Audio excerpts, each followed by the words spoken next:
Hello, everyone, and I hope that you are doing wonderful today. And today is a special day. Today is an International Women's Day, and I'm your host for one more show of Guilty by My Own Desires. And today I have a special guest. Her name is Sandra Rodriguez. She's an author and a communication expert, and also she is the magazine editor for How to Hollywood magazine. So let me introduce Sandy. Hi, hello. It's an honor to be here with you on this very special day. Thank you so much for having me. Absolutely, Sandy. Well, I want to discuss many things with you, and starting, for what it represents for you today, the International Women's Day. That's a very interesting question. Many people are not aware of this, but the origins of this, let's say, commemoration rather than celebration, were not festive, but rather very tragic. The origins can be traced back to the beginning of last century. I believe it was around 1909, possibly.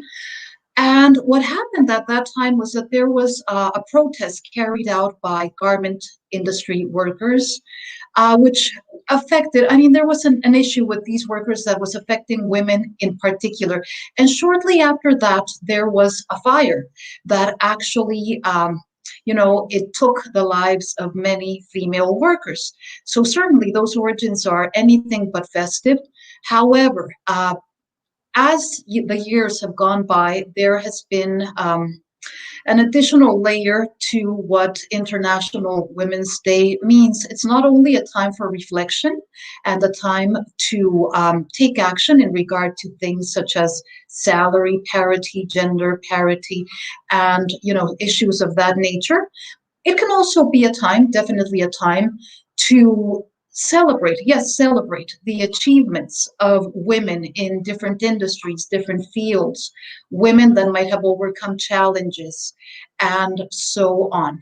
Now, I do think that while we cannot deny that progress has been made in many, if not most regards, I do have a little bit of a controversial stance on Women's Day. May I express this? I think that you are stance? welcome to express that. That's what we want to hear, especially from you. Thank you so much, you. Here's the thing. I grew up in what would now be characterized as a very feminist family or a very feminist household. However, I was not aware that this was not the norm. For example, if I look to the women in my family, they're all very successful professional women in their fields. They might be, for instance, an economist or an architect. My mom is an architect, and so on, a dentist, a statistician, etc. So, to me, there is nothing remarkable about a woman excelling in a particular field. And it struck me as very strange that as I grew older, in fact, I was already an adult, it came to my attention that that is not necessarily the norm. And I realized that that was not the norm because I saw comments like, oh, that's a very successful female engineer, or that is a wonderful female scientist. And I was like, well, why do we need to add on the descriptor female? Obviously, it should be a non-issue. If things were truly equal, it would be a non-issue. Nobody says, I have a human friend, because we assume that our friends are human. Likewise, it should be just as natural to say an engineer, be it a guy or a girl, a doctor, be it a woman or a man. When I think of, the word doctor, I don't necessarily think a man or a woman. It could be either. But I believe that to this day, and I've been led to believe that when you say the word doctor, for many people, the image that pops into their mind is a male, which is actually very distressing. It means that there really is not not much progress, and in fact, I think that there has been a little bit of I don't know. I think we've gone even. It's been like we're, not making any progress at all. If anything, it seems like the opposite is true. If we still need to highlight the fact that, oh, this is very unique. Oh, this is very special because this successful person happens to be a woman. Quite honestly, if somebody told me, oh, Sandy, you're very successful and that's awesome because you're a woman and a Latina and I don't know, whatever the case may be, a certain age or had a Sure. certain look or whatever, I would be like, yeah, so like, I mean, it's not a hindrance. It's not a handicap. It's not an obstacle. I mean, being a woman to me is quite frankly not an obstacle. Now, I might be deluded, I might be naive, or it might just be my experience, but I think that very rarely, if ever, have I encountered any form of outright discrimination. I can't say that my experience is everybody else's experience, and I would never be dismissive of another woman's experience. But in reality, I have to say that when I have been subject to things that might be unfair, it has been for reasons that have nothing to do with my gender. That's my own personal experience. However, I do need to say that there is one issue that has a big impact on the female population of the world, and very specifically in Mexico, that is very close to my heart, and that I think a light should be, shown on it, which is femicide, which is the killing of women by simply because of the fact that they're women. And this is something that has been going on for quite a while in Mexico. A few years back, I'm sure you remember, Absolutely, yes. right? Yes, I Oh, remember, and yeah. I think it's unfortunate that a lot of women face struggles in their life just because of um, let's say the background. Because, like you mentioned, you came from a family where this was not an issue. To be a professional woman, where you can choose your career or your path of life, and I think that in my case, I think my mother was uh, a nurse, but that was not a career that she wanted to follow. She wanted to become a teacher, but they told her, if you are not a nurse, you don't have the right to education. And Oh, so I this is something that I feel that a woman should have the right to have the basic education and the career that they wish. And still today, we have a low margin of women in the engineering industry. As for, in the entertainment industry, we have a larger number of male. And I believe that more families should have a background, well, not background, but I think that more families should teach their kids what you was taught. They, when you grow up into the adulthood, you don't see the difference, because in reality, that's how it's supposed to be. It's not supposed to be something that should be highlighted, a female along with a doctor or female with an engineer. I completely agree with that. But I think that now, well, this day, yes, the International Women's Day, it was something that was not a celebration. I think a lot of women fought for the right to vote, for the right to freedom in a way. I think that you touched the point about Mexico and Latin America. There is tons of people in Mexico suffering domestic violence, and also some of that things comes like with the femicide. And I yes. think that these things should not happen. In your as in your perspective, what you will say, the from when you were young until, I mean, when you started your career until now, the things For example, you're a journalist. How do you see this changing through the years, the transition of men and women equal rights in their job environments? Here's the thing. I specifically have only, for whatever reason, been in job situations where women outnumber men, for the most part. That has been my experience. Now, is it okay? Women have outnumbered men. However, I do believe that in many cases, it might have been easier for men to reach very specific positions within the company in many cases.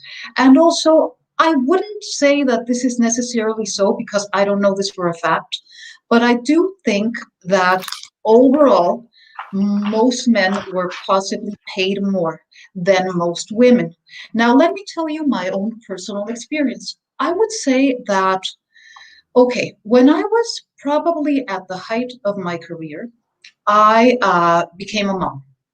Now, uh, I was very determined to make it clear to my company and to the people around me that a pregnant woman or a mom can be just as productive as somebody that is either uh, childless, or a male, or a younger person, or an older person. It really has no impact on anything.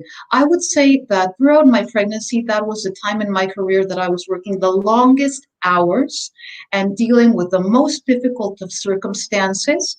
I was back in the office 45 days after my child was born, and I was rocking it. I mean, absolutely. I was doing a fantastic job. I think it was one of the most productive times in my life. And I really have no patience for companies that question the possibility of hiring women or promoting women, assuming, oh, no, because they might leave the workplace or this or that. Well, maybe some women do, not all women do, just like many guys might be flaky or they might not. I mean, that depends on the individual. It's not a gender-based thing by any stretch of the imagination. Now, obviously, I've always been a very busy person, very, very busy person, especially because I was juggling a highly demanding career with something that to me on a personal level was extremely important, which was the care of my child. I mean, having a child was like my dream come true. It was the highlight of my life. However, there is a saying which goes like this. If you need something done and you need it done well and quickly, give it to a busy person. Now, now that might sound counterintuitive. I mean, that's like, what? Well, here's the thing. People that are very busy, like myself and yourself, we're crazy productive. We are crazy productive. Giovanna, you do like 1,000 things a day, and so do I. And that is our normal mode. However, when you see people that have very few responsibilities, normally they're not using their free time to create new projects, to do new things, to make new friends, make new connections, strengthen their family bonds. No. For the most part, many people that are just unmotivated in one regard are unmotivated in all regards, and they might find it very daunting to carry out even the smallest of tasks. So it's interesting that way. People that are busy tend to be fantastically productive. And I have to say, if anybody out there listening is owner of a company, really do not hesitate to hire women. That is tremendously sexist, firstly, and secondly, a busy person, especially if the person does have children or a family or some other kind of commitment, that will not necessarily take away from their productivity or performance, but it can actually be enhanced because now you have an additional reason to move forward. Okay. I think that this is a very interesting information, Sandy. I do have to ask you a question. What Yes. do you think about the women when they go to ask for a job, and perhaps the majority is a male predominance, okay, like such as engineering. And what do you think about women that they think that they need to be the best to get the job or to be really good on what they do? Because I don't think the men feel the same, that they have to be absolutely the best or to into getting the job. I think there is a little bit more pressure in women. I have not felt this completely personal because, like you say, I do a lot of things, but I think they tend to be an pressure for some of women. What are your thoughts on that? I think that, of course, every individual situation is different. I'm certain that these are all perhaps generalizations. I think that in general, you are accurate in saying that more women feel more pressure to do better than pretty much anyone. Yeah, that's just the nature. That's just the nature of many of us. However, if there is something that we can take from the male playbook, and again, this is just a stereotype. By no means would I say that all men do this, but I feel that many guys, when looking for jobs, they, let's say that you look at a job posting for a position that's interesting, because we're addressing people in entertainment also, maybe there's a casting session or there's an audition. Normally, as a woman, you would make sure that you actually comply with each and every one of the requirements. You make sure. If there's one thing that you're missing, you would say, no, no, I won't even bother because they won't pick me. No, no, no, I'm not fully prepared. Whereas in general, guys tend to jump in. They might say, well, okay, I ticked like 2 out of 10 boxes. Whatever, I'll just show up. And most often, it tends to work. So it really does benefit you to not second guess yourself. It's not necessary to be super perfect. It's just necessary to put yourself out there. Then there's another thing. Often women complain of lower wages than men. Again, this is a very real thing, and I'm not being dismissive of statistics or individual people's experiences.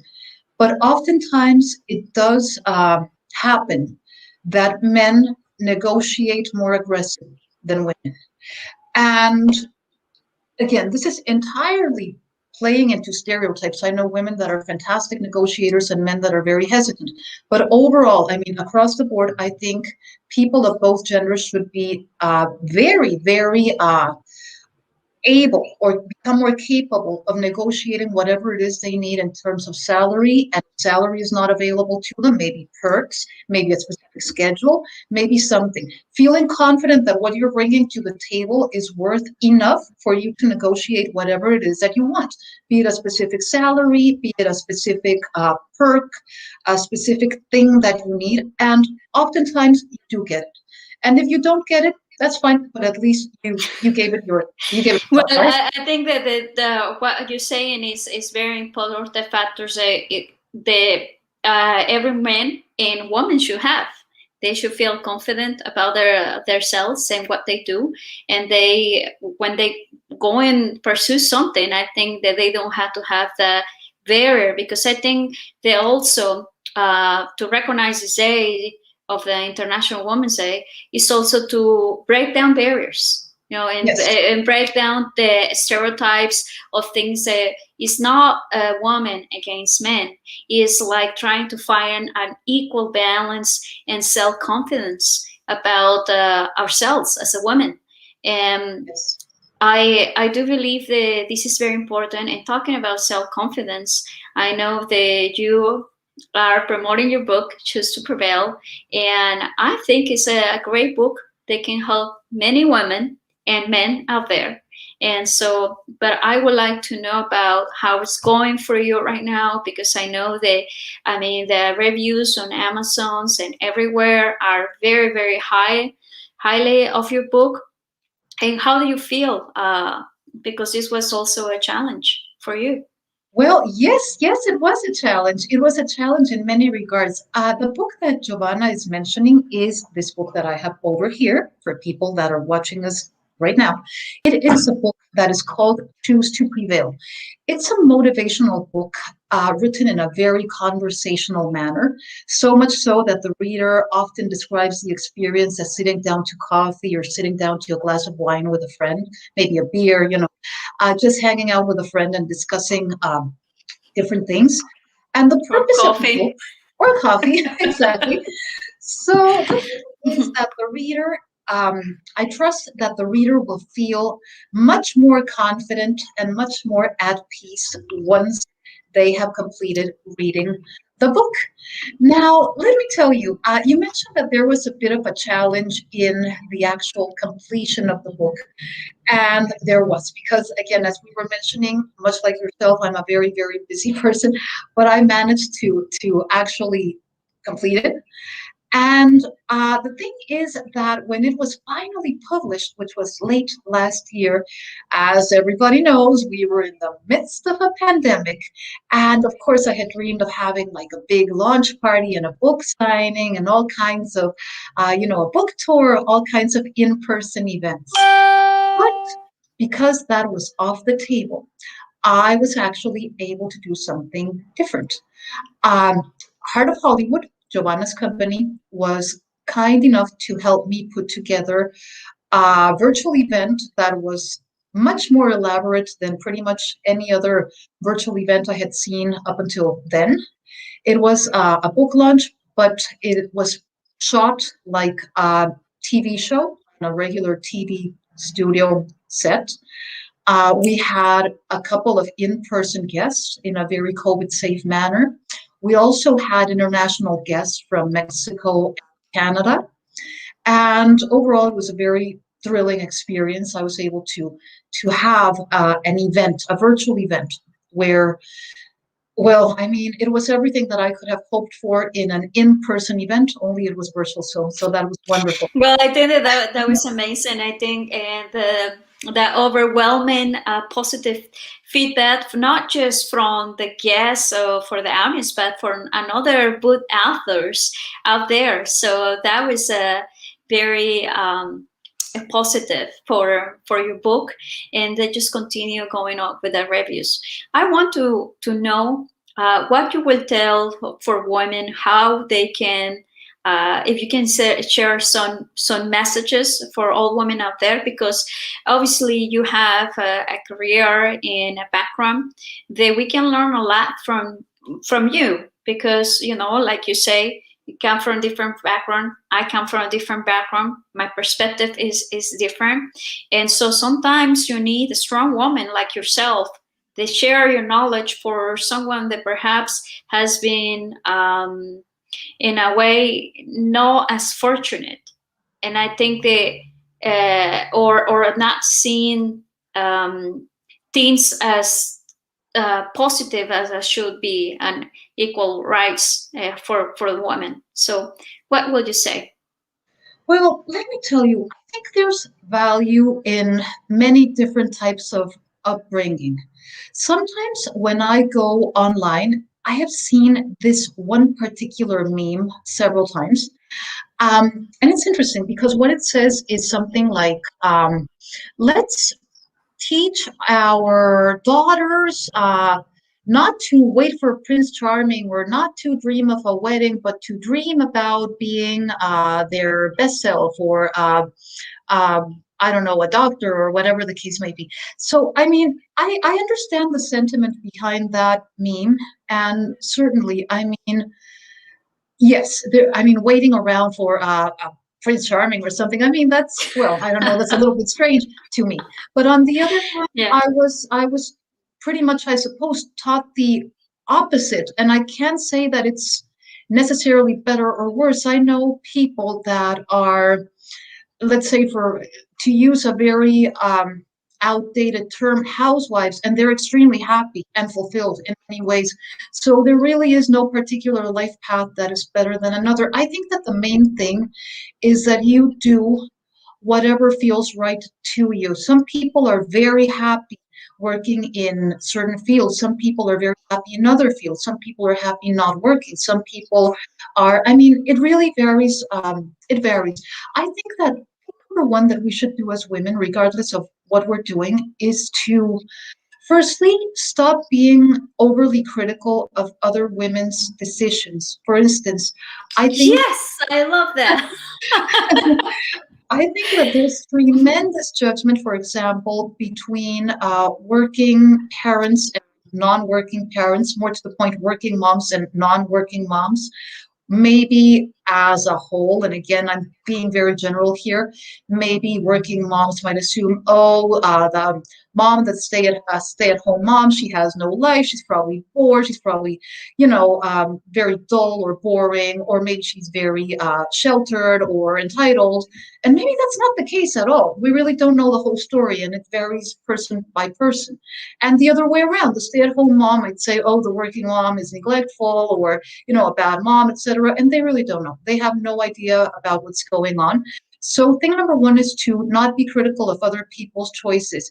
If, let's say, one of my friends that might be married to a millionaire and doesn't work a day in her life, um, has any issues with my lifestyle, well, I mean, that's her prerogative. But again, you can't really go around judging people for their choices.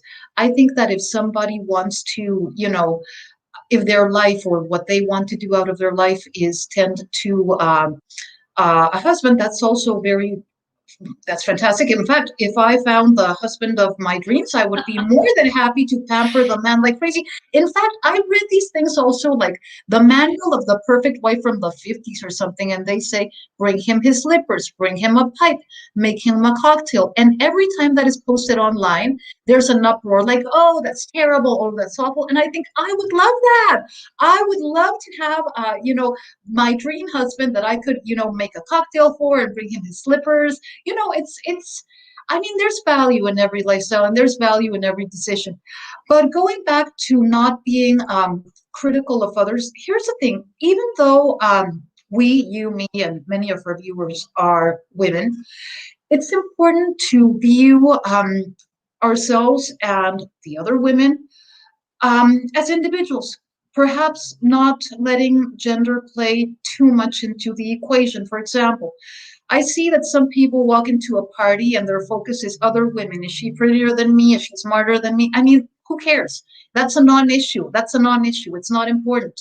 So you really cannot go around competing with other women, people with other people, but I mean very specifically with other women. Why would you want to? Everybody has their own strengths and weaknesses, and it really is not helpful to anyone to go around feeling jealous of others. In fact, there is a saying which is that comparison is the thief of joy. And it really makes no sense because, for example, let's say if I walk into a party and I think, oh, this other woman is so much more beautiful or something. Well, maybe, but that's my perception. Somebody else might have a different perception, or maybe she is, by all objective measures, absolutely stunning, but maybe she's suffering from a health issue. Maybe she's suffering from, money troubles. I don't know. I mean, being jealous of people is a waste of your energy and your time. But by the same token, we should also not necessarily uh, expect or demand or freely give support to people just because they're women. Put in a different way, if there were numerous candidates for certain post or public office or whatever the case may be. And I really enjoyed one of the candidates' values, and that was a man. And I was really against what the other candidate stood for, but candidate number two was a woman. I would not necessarily feel compelled to vote for candidate number two because she's a woman, nor would I expect women to vote for me if I were a candidate simply because I'm a woman. So again, I think touching that point, and I just want to make a pause there because I think that is oh, very important. totally. For example, if somebody is applying for a job as a part of the crew and is a DP,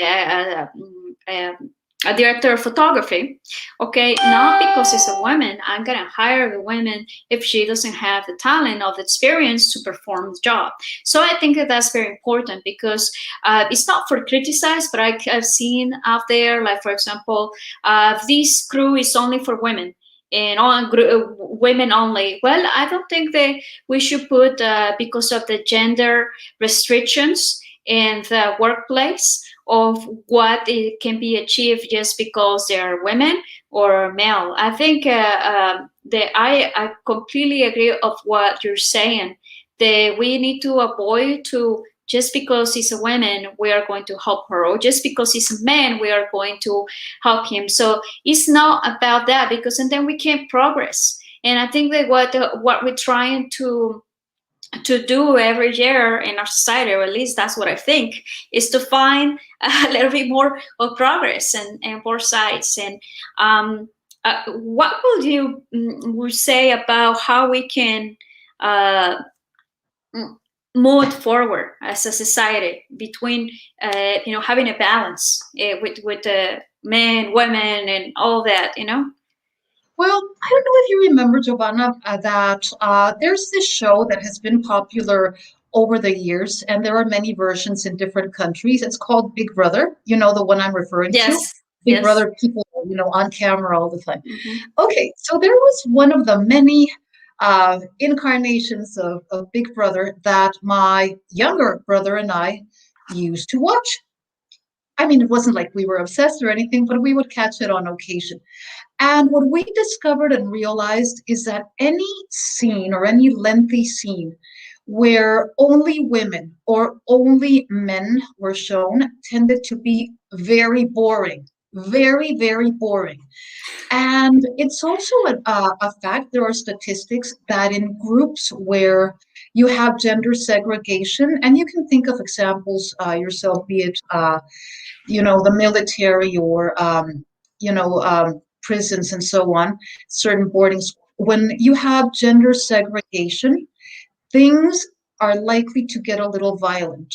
Be it all guys or all women, it tends to happen for whatever reason. I don't know. I don't know the reason. I think that um, a healthy balance of women and men in one environment tends to make things better in general, more interesting. That's one thing, and safer for all. It's a very strange thing. It's a very strange dynamic. Again, I'm generalizing. This might not be the case. Well, this is by nature, I think, because not to go so far, but there is a reason why women exist and why men exist in nature, and that we are together here. So we just have to make it work somehow. And I think that through history, uh, through many different factors, this has not been what it's supposed to be. But I think that as we progress, that technology is better. People can have better information, and we can educate better ourselves. I believe that one of the keys for have a better balance is education. Uh, Educating yourself and kind of, well, not expect whether you are a man or a woman that the other person is going to come and solve your life. Is that you just have to do it for yourself. And that's personally my mentality. Like, as an independent woman, as well, I do like to have my own space and do the things that I like, work in my own environment, and have a kind of like a right to choose, like choose to prevail. I all the time choose to prevail. Yes, no, that's fantastic. And there's also something interesting that Yeah. our many male friends can probably relate to or resonate with, and that is the idea that gender disparity or gender stereotypes can hurt men as well in many regards. For example, if I were a man, I would feel that it was a horrible burden if there was a woman out there assuming that I would be the sole breadwinner and the sole provider and her sole source of entertainment. I would feel horrible. I wouldn't enjoy that at all. It would feel just really bad. I would also feel very stressed out if my self-worth were, at least in the eyes of society, tied directly to my occupation, for example. I would also feel very bad if I were unable to express any kind of feeling except for anger. In fact, I've seen many times that when men really want to express fear, confusion, sadness, or any other negative feeling, because of conditioning, it comes out as lashing out in anger, but it's not really what they are trying to express. It's just a cover up for an underlying feeling. I've seen that happen many times, and this is not healthy. It's not helpful for all. Fortunately, in recent years, the conversation about mental issues, depression, anxiety has been a little bit more forthcoming, and there's less of a stigma for people, and men in particular, to open up about their struggles in this regard. But this is a very real issue, and just like it's not good for women to be subject to stereotypes, it's not good for men either. It's not good for anybody, really. Well, I think that can solve a lot of issues too, because, like you mentioned, that can those emotions for men sometimes they can evolve to rage or angeriness. Well, that will not produce any fun situation, Yes. especially if it is with another person. And I think that, well, for some of the cases there have domestic violence, I guess, and I well, I'm touching this subject, but there is because men lost control of themselves, with full of rage and things like that. And that can be also for women. They don't know how to, and the other things. But anyway, Sandy, I want for you to share a little bit more about your book, because I think that right now we are in a difficult time where a lot of things negative are coming from everywhere. The pandemic, economical issues, and depression. Being in lockdown for some is easier than others, but I think that also, everyone want to choose to prevail. And so I think that, what would you say in regards for people that may want to read your book, or why they should read your book? Well, thank you so much for asking about that specifically. As I was telling you, the book was written with two goals in mind. Goal number one was to make people feel more at peace, and we really need that now more than ever, I think.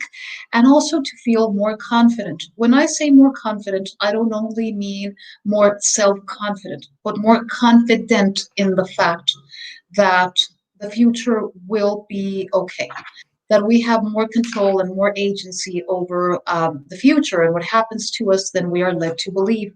I mean, certainly there are circumstances that can throw us in for a loop, and COVID was certainly uh, that was the situation with COVID.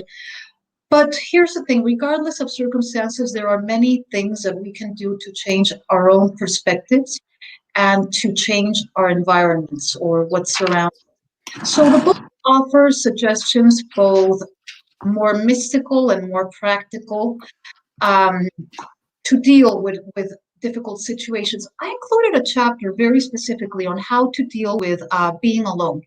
And I did want to include that because although this book is not necessarily meant to address pandemic related situations, this is something that definitely hurt people throughout 2020 and even now in many cases. And here's the thing, many people are introverts, and maybe for them, the lockdown, at least initially, was not as horrifying as it might have been for a hardcore extrovert that really needs, human companionship and parties and activities and whatnot. But, Absolutely. but here's the thing, in that chapter, what I wanted to do was give the extrovert a few tips and tricks that they could borrow from the introvert playbook. Normally, introverts can learn a lot from extroverts. For example, it's important for an introvert to learn how to make small talk or how to speak in public. But by the same token, extroverts are very well served to learn from our introvert friends. For example, it seems to me that being isolated lends itself to tremendously creative ideas. Why? Well, firstly, because you're not influenced by groups or by other people's opinions. And just by virtue of being alone, it does something to your brain. Not necessarily, I mean, it can lead to things such as depression and such, but it also leads to creativity. So during your alone time, that's a fantastic time to work on a song, a screenplay, a book, a business proposal, anything that requires original thinking. And that will keep people occupied for a while. So that is one of many situations that one can focus on when one is alone. Also, things such as enjoying a meal or a movie take on a special significance when you do them on your own. I mean, obviously, there's much value in sharing a nice meal or a movie and dinner with your loved ones or your date or your friends or whatever. However, when you do that, you're kind of dividing your attention. Whereas when you are focusing on the nuances of the food, the nuances of the film, it's a very sensual experience in many regards. It's very interesting. Also, for example, another interesting thing for people that like working out, a lot of trainers, personal trainers, mention the importance of something called the muscle-mind connection, which is focusing very specifically on the muscle group that you are targeting when, for example, lifting weights or doing body weight exercises. And that is much easier to do when you're alone than when you're in a class or with friends or in any kind of group. So if you're into bodybuilding or any kind of fitness routine that involves resistance training, doing it on your own can make results come by very, very quickly. And that's also something interesting to consider. Well, I think it also that's a very a sample of what you just mentioned about being confident and being in control, because you control your environment and you focus on what you want to work on. But sometimes people, or some people, not everyone, but they feel that they are not in control sometimes even of their own lives, of what they are doing, or how they are going to choose a career, or what decisions they are going to take. And I think what I take from the book when I read it and I went through the charters, there is a lot of positivism. There is a lot that you can take from this book to motivate yourself and to see everything more simple. And I think that when we fill ourselves with so many things around that we can't focus, we can't be in control, we can't feel confident. And I think that all those things that are important in everyone's life. So I really I enjoy that charter that you mentioned, Sandy. Thank you very kindly. I think that another good takeaway from the book, if I do say so myself, is one that discusses the power of two very simple words. And this is a concept that might be familiar to some. And it is that whatever we say after the words I am tends to become a reality. Now, this is not something I invented. In fact, there are very well-known religious, psychological, and philosophical theories that point to this idea. So whatever you say after the words I am will eventually come to pass. In other words, the world will come to see you the way you claim yourself to be. Now, this is very interesting because I'm sometimes really thinking it. here's the thing. Sometimes we might say, okay, I will tell myself that I am, I don't know, something favorable, that I am very good with money, for example. I'm very good with money. I'm always I always have multiple streams of income. I do very well. I'm great at saving. I have a lot of money. That is just me. I mean, that's an example, right? Okay, but sometimes even though we're saying it to ourselves, we don't say anything like that to others about ourselves. Why? Because we don't want to seem cocky or boastful or dishonest or deluded or anything like that. And certainly you don't want to go overboard or say something like, oh, I have a lot of money and you don't, or obviously not. But but if you tell people, oh, I would like to do this thing, but I really can't afford to, and that's just the way life is for me. I'm just such a poor person. It'll never happen for me.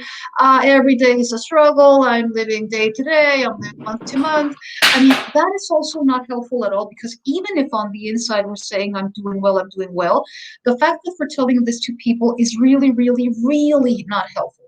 And I don't only mean that in a metaphysical or mystical way. I mean it also in a very practical way. For example, let's say that I'm a business owner, a brand new business owner. Let's say that I've started my company this morning.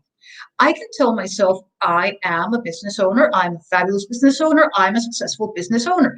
But if I go to you and I say, I'm starting this thing, but I think it's kind of like a non-starter. I'm not sure I'm going to do well.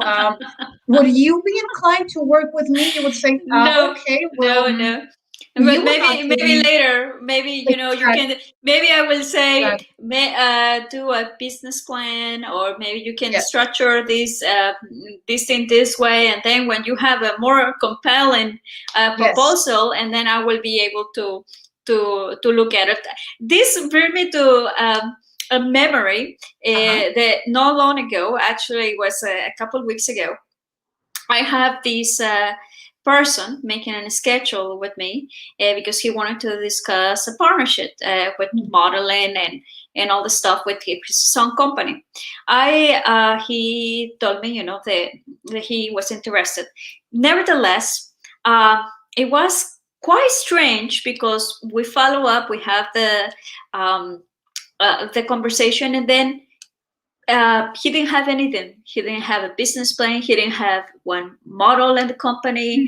And so I think that, yes, you're right. You had to, once you start affirming what you are, you start developing the things. So when you get to talk to someone about presenting your business or of the other things, also you're not just saying, okay, here I have the things, so this is where I am, but you are actually presenting the things that you need, like a business plan or things like that. But that is very true, that I had to also if you don't affirm yourself before, or you practice this IN well, and then who is going to believe in you as well. So you have to Exactly. believe in yourself. Oh, absolutely. And I do want to highlight the fact that when we are talking about this idea about affirming I am, it's not only a mystical thing. For example, let's say that I want to get in great shape. I can't go around telling myself I'm couch potato, I'm so lazy, I am a slacker. Obviously not. I would start telling myself, oh, I'm in great shape, I'm very athletic. And not only that, but whenever I saw my friends, I would tell you, Gio, I'm super interested in fitness activities. I just love them. They're fantastic. I love eating healthy food. I mean, it's just my lifestyle. It might not be true at the time, but here's what's going to happen over the course of days, whenever you see, for example, that there's a marathon that I can sign up for, you're going to let me know.